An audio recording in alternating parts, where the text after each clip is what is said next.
So this is part 3. The paint is quite dry, and I'm going to change my brush and use a very thin little brush, and then I'm still using my square brush as well. So they're the two brushes that we're going to use. We're just going to use the big thick brush for going over the clouds, putting a little bit more pink in again, and then the little one is to do our tree. So the first thing we're going to do is just add a little bit more colour. When it comes to oil paint, you can literally layer it and layer it and layer it. So I've got my orange, magenta. This is a mix of magenta and green, which makes it very dark, which is what we're going to do our tree outline with. And then I've got the white and the yellow. So the orange, I'm just going to add a little bit of white and just go over a few little touches in here. Not too much. Let me just grab a cloth. Not too much because we don't want to take away from what we've already done. If it gets too dark like that, like I've done, you can just add a little bit of white. Just spin that colour around again. And then I'm going to also use a tiny bit of magenta. We're talking tiny, tiny amounts. You can see how small that is. I'll make it a little bit lighter. And I'm just going to put a few extra little marks in. You can mix it on the paper or the canvas. I'm kind of doing this in the direction of sort of sweep of the clouds,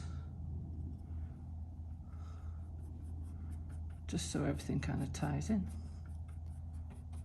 So I've added probably a little bit too much there, so I'm going to go back to my orange.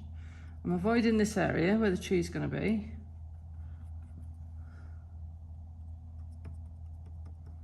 So a little bit more orange in here. Even put a little bit more yellow in. And you can keep going with this until you get it how you like it and the colours that you like. You can have it very strong or you can have it quite subtle. It's entirely up to you. So I've put it on the paper or on the canvas. So I put it on and then I just sweep it in the direction I want it to be. It's quite therapeutic this stage because you're just going backwards and forwards, putting the colours on that you want.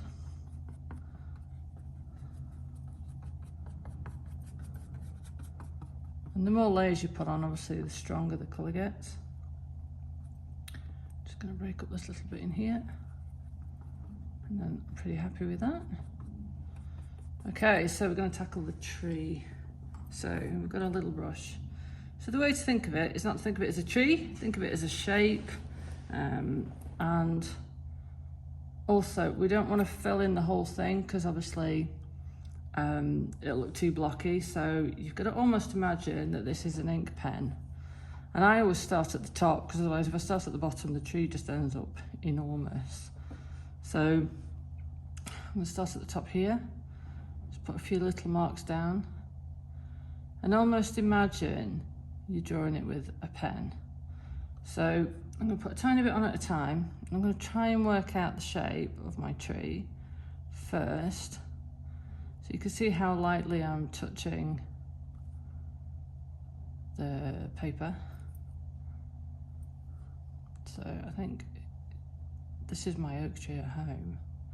It kind of comes out a little bit here before it gets to this bit here. So it's almost like you're just scribbling it on. So don't fill it in. You can see there where I'm just letting it just glide over the paper a bit, and what it does, it leaves little gaps, which obviously is what you want.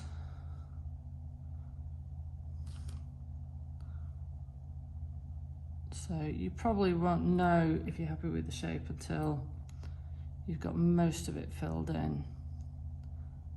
So you see I'm leaving little gaps there and the orange can come through. Don't forget to breathe at this point as well. It's always one of those holding your breath kind of moments. So I'm going to fill it out a little bit on this side.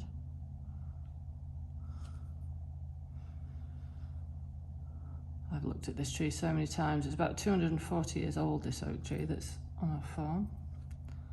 So I'm getting to know the shape pretty well.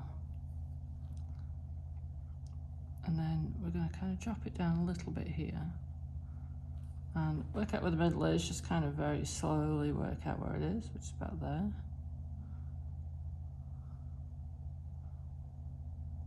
And again, just imagine it's a pen or a pencil and you're drawing it. And I'm going to fill in this side, and then it kind of drops to the ground a little bit on this side.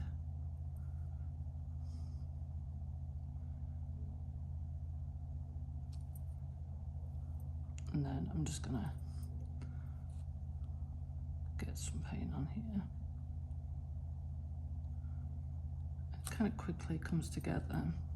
So keep leaving the gaps. It's really important you leave the gaps. So I'm fairly happy with that. I'm just gonna maybe go over it again. And then the trunk needs to be a little bit thicker, just a little bit. What you don't want to do is have these two sides exactly the same. It's quite nice on my tree that it kind of has a really big dip on this side. And you don't want it too round either. It's a little bit taller on this side, like so. And then just a few of those little gaps I'm going to fill in. And then the bottom bit here, we want it to be quite dark. If this is the darkest thing, it won't look quite right. So I'm going to put a little bit of the mixture of magenta and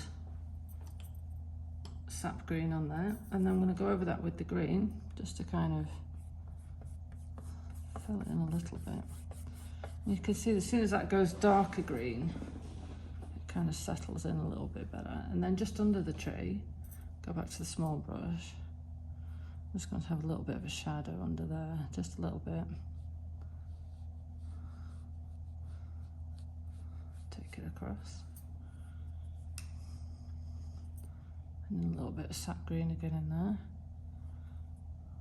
You can even pull that down a bit if you want to, so it's not quite as obvious.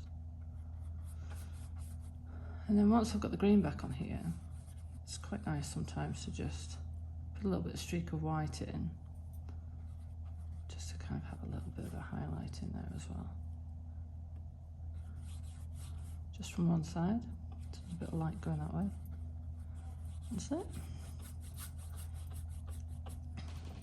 And then I'm going to make sure that this brush is really clean because we've had it in the dark paint.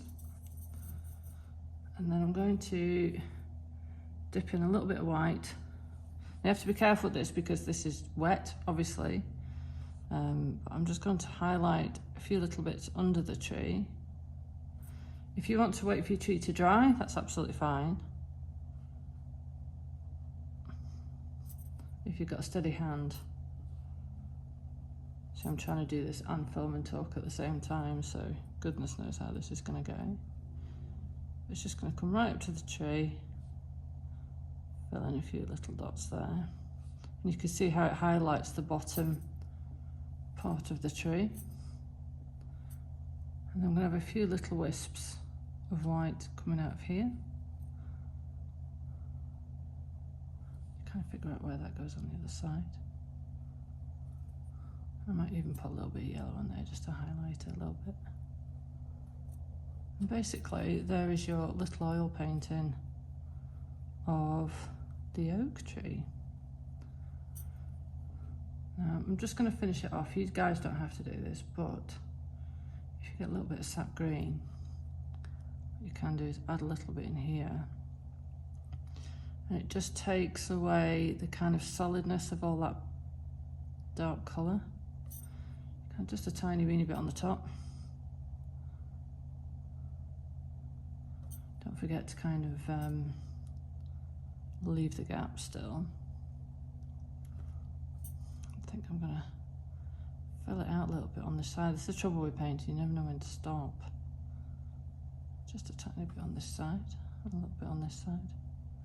Use the very, very tip of this brush and you can get some really nice effects. I think I'm pretty much happy with that there.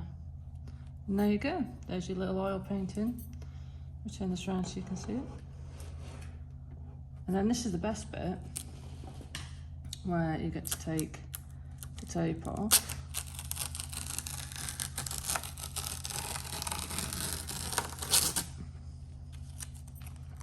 I always think they're nice. It's like when you have a painting and you put it in a mount. It looks nice and sharp. Do those, take the top bit off.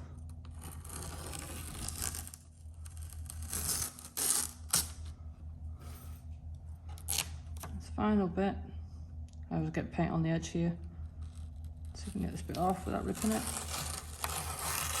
There you go. And there you have it, there's your painting. So I'll show you a bit more detail of the tree. You see it's got slight gaps in it there. So please send me in your versions of it if you have a go, or let me know how you're painting it or who you're painting it with or anything. But there you go, and thanks very much for joining in.